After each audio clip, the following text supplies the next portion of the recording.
예, 더불어민주당 노웅래 의원입니다. 잠깐 여쭙겠습니다. 우리가 소위 말하는 노란봉투법, 이거는 법을 악용한 살인행위를 막자는 겁니다. 합리적인 쟁의가 가능하도록 하자는 것이고요. 이 손배소 남용을 방지해서 노동자의 생명을 보호하자, 이런 취지라고 봅니다. 동의하십니까? 남용을 방지는 해야 될 것 같습니다. 예. 한번 보겠습니다. 대우조선 파업의 경우 보면은 22년 된 용접공이 한 달 실수령액이 200만 원이라면 이건 최저임금보다 10만 원 정도 더 받는 수준인데 누가 봐도 문제가 있는 거 아닙니까? 임금 조금 좀 올려달라고 정거농성했다고 400년 동안 한 푼도 안 쓰고 모아야 될 돈 470억 손해배상을 하라고 하는 건데 기업들의 이러한 그 살인적인 손배소 행태, 이거 정상은 아니죠. 이러면 어떻게 보세요? 예?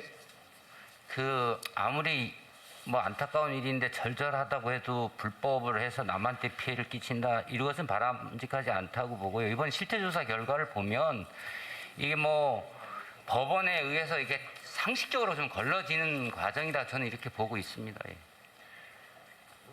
이 문제 근본적으로 해결하기 위해서는 사용자성의 확대라는 것이 핵심이라고 봅니다. 실제 대우조선의 경우에 하청 노동자라는 이유로 해서 원청한테 교섭조차 요구할 수가 없었던 거 아닙니까? 마주 앉아서 대화를 할 수 있었다면 이게 이렇게 장기간 죽기 살기로 점거농성하는 일도 없었을 것이다. 저는 이렇게 봅니다. 사용자성 확대, 이게 난 우선이라고 봅니다. 근로계약의 유무와 상관없이 실질적으로 근로조건에 영향을 미칠 수 있다면 그게 바로 사용자다. 저는 이렇게 봅니다. 이미 지난 2017년 국제노동기구 ILO에서도 대한민국 하청노동자 실태를 개선하라고 권고를 했습니다. 마찬가지로 2019년 국가인권위원회에서도 노동법상 사용자를 확대해 실질적인 지배력이 있는 자를 사용자로 보라라고 공식 권고를 한 바 있습니다.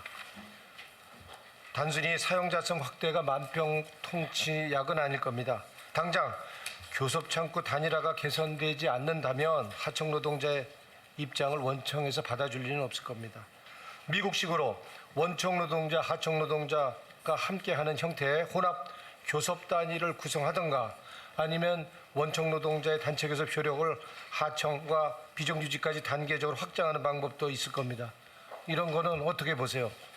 지금 존경하는 노웅래 의원께서 말씀하신 대로 나라마다 노사관계 시스템이 다르지만 단체협약의 효력을 확장하는 방식이라든가 전통적인 노사관계로 규율할 수 없으면 다른 노사관계 시스템으로 이런 다양한 방법으로 노동기본권이나 지위를 보장할 수 있는 방법이 있다고 봅니다.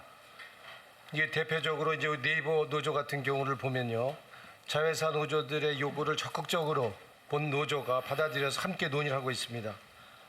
본 노조가 자회사 처우 개선해달라고 해서 함께 싸우고 있는 건데요, 매우 바람직한 형태라고 봅니다. 더 나아가서 원청과 원청노조의 협상 테이블에 하청노조가 함께 할 수 있다고 그런다면 하는 제도적 방법, 우리도 이거 도입이 한번 할 수 있는 거 아닙니까? 예, 다양한 방법을 고민을 해봐야 된다고 봅니다. 무엇보다 그 시작은 사용자성의 확대라고 봅니다. 이게 되지 않는다면 지금 노동부에서 그 규모조차도 제대로 파악하지 못하고 있는 수백만 플랫폼 노동자들은 근로자로서 아무런 보호도 받지 못할 수밖에 없을 겁니다. 대한민국 노동자들이 분명히 말합니다. 도대체 진짜 사장과 노동자가 마주 앉는 것이 왜 이렇게 힘든 거냐라고 외치고 있습니다. 장관께서는 이 노동법상 사용자성 확대와 관련해서 대한 입장, 그리고 단체 교섭 창구 보완할 이런 미국식 혼합 형태 교섭단체 구성에 대해서 더 추가로 말씀해 주실 거 없으세요? 지난번에 ILO 기본협약을 비준하면서 법을 몇 가지 개선을 했습니다. 그 중에 하나가 정부가 초기업 단위 등 다양한 교섭을 지원하고 촉진시킬 수 있도록 의무를 부과를 했는데요.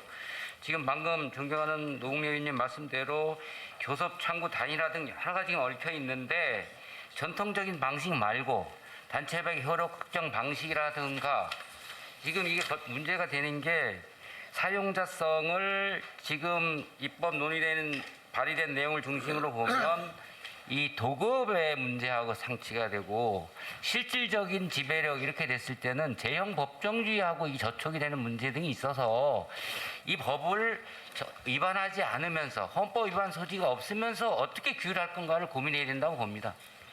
적극적으로 검토해 주시고요. 합법적인 제의가 가능하도록 손배서 남용되지 않도록 방법을 좀 찾아주시기 바랍니다. 알겠습니다. 예. 다음 질문하겠습니다. 우리나라 매년 800명이 넘는 산재 사망자가 발생하고 있죠. OECD 그렇습니다. 최고 수준입니다. 그래서 우리 산재 왕국이라는 오명을 벗기 위해서 중대재해처벌법 제정하고 올 1월부터 시행하고 있습니다. 그렇지만 작년에 비해서 중대재해 겨우 7% 정도 감소하는 데 그치고 있습니다.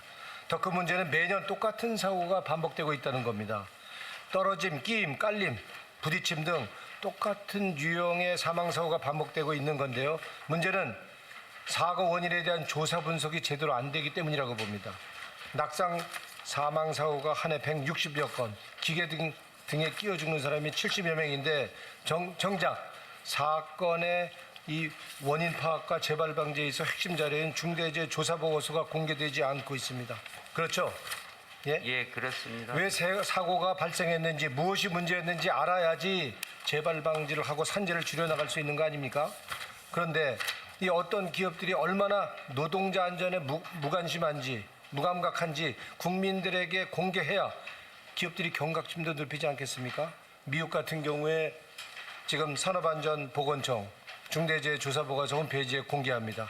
영국도 벌금형까지 포함해서 산재로 기소된 모든 조사보고서 공개하고 있습니다. 우리는 이렇게 안 되고 있습니다. 이 조사보고서 공개를 의무화하는 법안 지금 국회에 발의돼 있습니다. 우리 산재 왕국 대한민국 오명 치를 수 있도록 제 조사 보고서 투명하게 공개하는 것에 대해서 잠깐. 예, 그 존경하는 노웅래 의원님께서 발의하신 법안이 있는 걸로 알고 있는데요. 그 필요성에 공감을 합니다. 그렇지만 이제 수사자료임을 감안해서 그리고 다른 법률과의 관계, 해외 입법례 등을 고려해서 구체적인 방안을 검토해야 하지만 그 지금 말씀대로 공개 범위나 시기 등 이게 가능한 게 있는지 이제 적극적으로 고민해야 된다고 생각을 합니다. 네. 우리나라 이거 잠깐만 하겠습니다. 우리나라 항공사고, 철도사고 조사 같은 조사 보고서는 지금 공개되고 있는 거 예, 법률에 근거를 두고 있는데 예. 마찬가지로 이 재조사 보고서도 공개돼야만 사고 예방되고 사고 예방도 되고 안전 재고 효과도 나올 거다 이렇게 봅니다. 이 재조사 보고서도 공개될 수 있도록 적극적으로 노력해 주시기 바랍니다. 알겠습니다. 노웅래 의원님 수고했습니다. 국민의힘 비례대표이신 박대수 의원님 질의해 주시기 바랍니다.